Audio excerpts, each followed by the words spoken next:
Okay, so you know that feeling, right? That mental treadmill Oh, yeah. where you're just caught like replaying things, conversations, maybe dissecting, every little action. Over and over. Exactly. It's that internal loop that feels like it should help, but it digs you deeper, doesn't it? Wastes so much time. Hours, days. Yeah. So for this deep dive, we're looking at some really interesting material. It's called Excerpts from The Poison of Overthinking, a call to action. Yeah, And the language is strong. it really is. Right away, it hits you. It calls overthinking a silent poison. Wow. Yeah. And it says, very bluntly, it doesn't scream, but it kills slowly. That's intense. It really frames it as something insidious. Totally. Not just, annoying thoughts, but something genuinely harmful.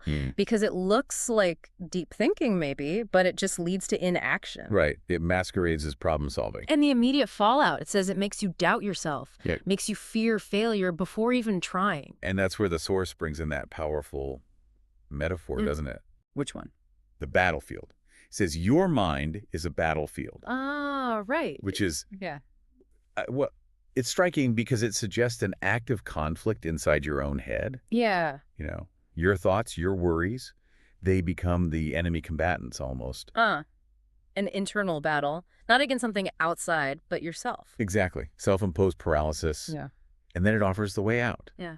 The only way to win that battle, it says, Yeah. is to take action. Simple as that. Just act. Well, simple to say, maybe, Yeah. but it's presented as the core solution, a direct challenge to break free. Okay, so that idea, the battlefield inside, that feels pretty real. If our own minds are working against us like that, how do we flip that?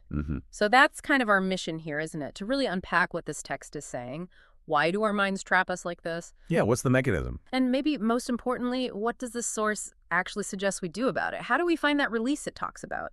It's definitely a call to action. For sure. So let's dig into that why first. Why do we get stuck? Even when we kind of know it's not helping? Right. When the source mentions doubting yourself and fearing failure, that feels like the core of it, maybe. I think so. Yeah. It's pointing towards something psychologists often call analysis paralysis or rumination. Analysis paralysis. Yeah, I've heard that. It's that loop where you imagine all the bad stuff happening. Right. And those mental simulations feel so real. It's like you've already failed, even though nothing's actually happened yet. Okay, so it feels real. Exactly.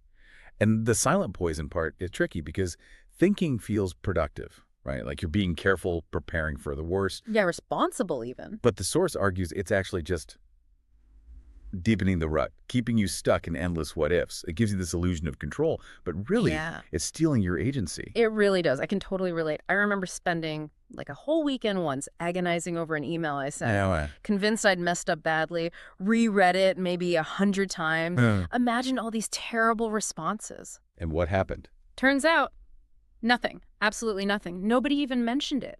It was all just fear I built up.